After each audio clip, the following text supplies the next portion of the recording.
నహ్మదుహు వ నుసల్లి అలా రసూలిహిల్ కరీం అమ్మా బా. సోదర సోదరిమణులారా, అస్సలాము అలైకుం వరహ్మతుల్లాహి వబరకాతుహు. సోదరులారా, మన భారతదేశం యొక్క నాగరికత మరియు సంస్కృతిలో అనేక దేవతలను నమ్మేవారు ఉన్నారు. 3 లేదా 4 వేల దేవాలయాలే ఉంటే, హిందూ ధర్మ పండితులు చెప్పినట్టుగా చూస్తే 33 కోట్ల వరకు ఈ దేవతల సంఖ్య ఉంటుంది. ఈ సందర్భంలో, ఇలాంటి సిచ్యువేషన్లో మన భారతదేశంలో ఉండే ఒక సామాన్య ముస్లిం అయినా సరే, ఒక హిందువైనా సరే, ఒక క్రైస్తవ అయినా సరే, అతనికి అల్లాహ్ గురించి తప్పుడు కాన్సెప్ట్ వెళ్ళి ఉండవచ్చు.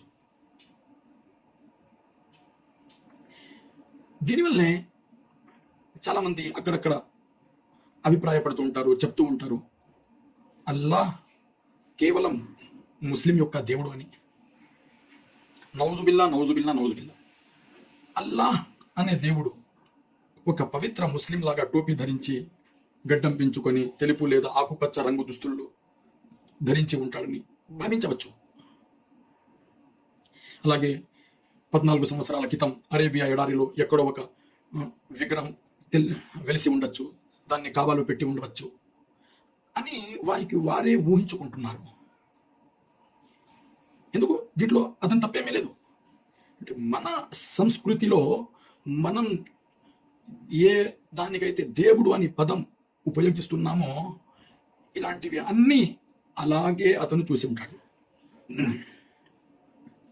ఇదే కారణంగా కొంతమంది ప్రజలు అగ్నిని, నీరుని, చెట్లను, పాములను, మనిషి కాకపోయిన దానిని కూడా భగవంతునిగా అంగీకరిస్తున్నారు, పూజిస్తారు వాళ్ళ గురించి. కానీ అల్లాహ్ సుబ్హానహు వ తఆలా వారి గురించి మాట్లాడే సందర్భం వస్తే అపవిత్రమైన మాటలు మాట్లాడుతున్నారు. ఒక డాక్టర్ ద్వారా ఆరోగ్యం పొందితే, ఆ డాక్టర్లో దేవుడిని చూసే ప్రజలు కూడా అల్లాహ్ అనే ఈ కాన్సెప్ట్ని సరిగ్గా అర్థం చేసుకోలేకపోవడం వల్ల అవమానకరమైన పదాలు ఉపయోగిస్తున్నారు.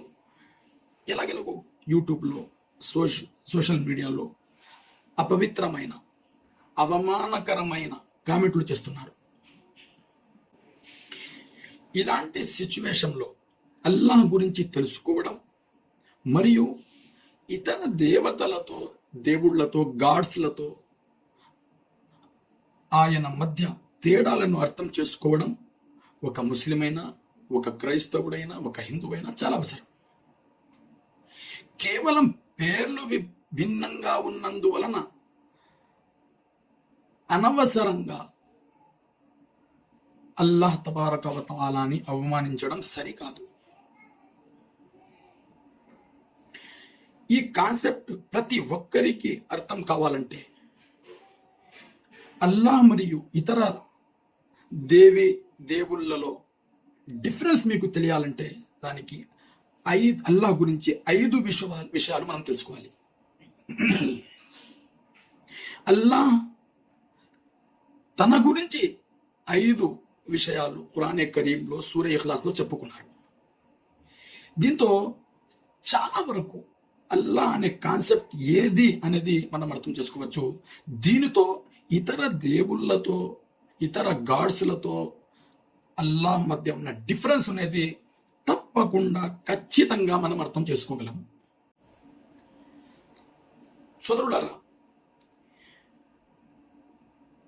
ఒకవేళ మీరు అల్లాహ్ గురించి ఆ 5 విషయాలు తెలుసుకోవాలనుకుంటే, ఈ మిస్అండర్స్టాండింగ్స్ అండ్ మిస్కన్సెప్టేషన్స్, కన్ఫ్యూజన్స్ అనేది లేకుండా స్పష్టంగా అల్లాహ్ తబారక వ తఆలాని అర్థం చేసుకోవాలనుకుంటే, ఈ వీడియోని లైక్ చేయండి, ఇతరులతో పంపండి, ఒక మంచి కామెంట్ చేయండి.